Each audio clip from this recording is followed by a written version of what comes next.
हिंदू धर्म में एकादशी को अत्यंत पुण्यदायी तिथि माना जाता है। साल में कुल 24 एकादशी आती है, लेकिन इनमें निर्जला एकादशी का स्थान सबसे विशेष माना गया है। ज्येष्ठ मास के शुक्ल पक्ष में पड़ने वाली इस एकादशी पर व्रती बिना जल ग्रहण किए उपवास रखते हैं। इसी कारण इसे निर्जला एकादशी कहा जाता है।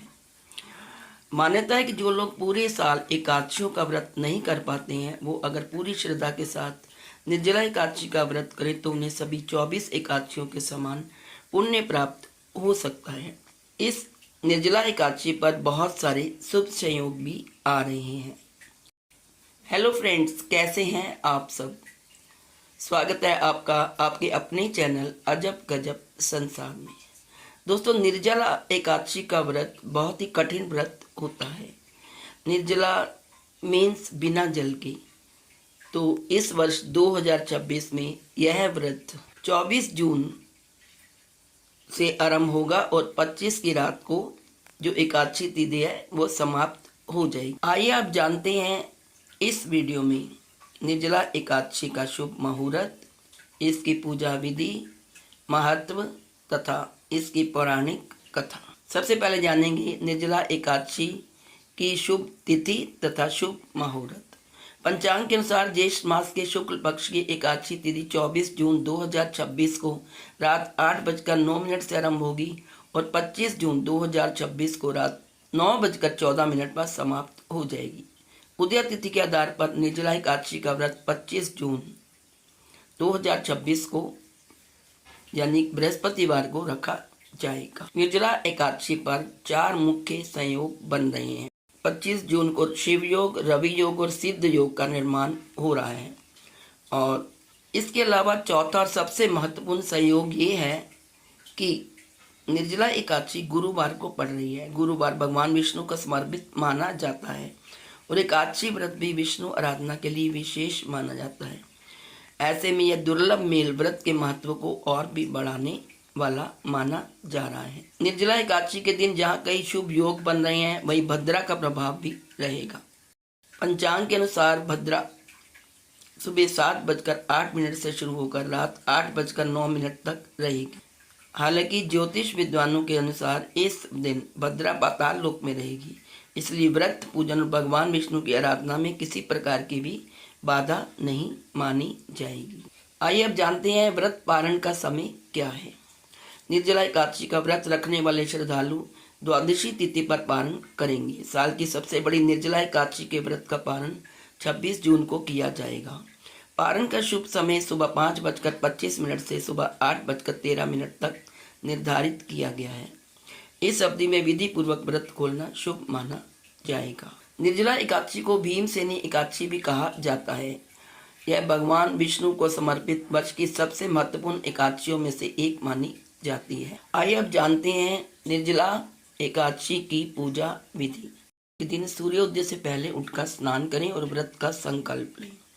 भगवान विष्णु की विधिवत पूर्वक पूजा अर्चना करें। अन्न, धन समेत आदि चीजों का दान करें। भोग में तुलसी के पत्ते जरूर शामिल करें। किसी से वाद विवाद ना करें। किसी के बारे में गलत ना सोचें। तामसिक भोजन का सेवन ना करें। अन्न, धन समेत आदि चीजों का दान करें। आइए अब जानते हैं निर्जला एकादशी का महत्व। इस दिन बिना जल के उपवास रखने का विधान है। मान्यता है कि इससे समस्त पापों का नाश होता है। जो व्रती इस व्रत को श्रद्धा और आस्था के साथ पूर्ण करता है, उसे भगवान विष्णु की विशेष कृपा प्राप्त होती है। इस व्रत को करने से मोक्ष और पुण्य की प्राप्ति का मार्ग प्रशस्त होता है।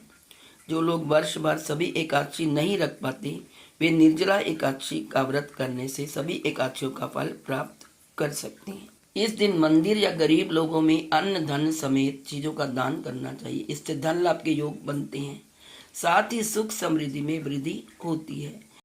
दोस्तों, गृहस्थ और वैष्णव संप्रदाय के लोग इस व्रत को भी रखते हैं। कभी कभी गृहस्थ और वैष्णव लोगों के लिए एकादशी व्रत की तारीखें अलग अलग हो जाती हैं। सही डेट को लेकर लोगों में कंफ्यूजन रहती है, लेकिन वैदिक पंचांग के अनुसार 2026 में वैष्णव और गृहस्थ दोनों निर्जला एकादशी का व्रत 24 जून को ही करेंगे, क्योंकि इस बार 25 जून को सूर्योदय के समय एकादशी तिथि मिल रही है। आइए अब सुनते हैं निर्जला एकादशी की पौराणिक कथा। दोस्तों, महाभारत में जो पांचों पांडव थे वह हमेशा एक निर्जला एकादशी का व्रत रखते थे, लेकिन उनमें से एक था भीम, जिसे अत्यधिक भूख लगती थी। उनके लिए प्रत्येक एकादशी का उपवास करना कठिन था। तब उन्होंने अपने गुरु महर्षि व्यास से इसका उपाय पूछा।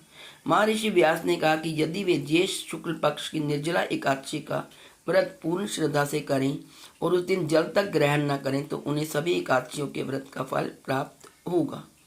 भीम ने ऐसा ही किया। उन्होंने निर्जला एकादशी का कठोर व्रत रखा और भगवान विष्णु की आराधना की। व्रत से प्रसन्न होकर भगवान ने उन्हें समस्त एकादशियों के पुण्य का फल प्रदान किया। तभी से यह व्रत भीमसेनी एकादशी के नाम से भी प्रसिद्ध हो गया। इस व्रत में ओम नमो भगवते वासुदेवाय नमः का मंत्र जरूर जपें। ये मंत्र जपने से भगवान विष्णु की कृपा प्राप्त होती है। यदि स्वास्थ्य कारणों से आप निर्जल उपवास ना रख सकें तो श्रद्धानुसार फलाहार या जल ग्रहण करके भी भगवान विष्णु का स्मरण और पूजा की जा सकती है। तो दोस्तों, आप सबको मेरी तरफ से निर्जला एकादशी व्रत जो कि 25 जून को आ रहा है की हार्दिक शुभकामनाएं। उस दिन अपनी सामर्थ्य के अनुसार व्रत रखें, अपने स्वास्थ्य को देखकर व्रत रखें और सामर्थ्य के अनुसार दान अवश्य करें। ओम नमो भगवते वासुदेवाय।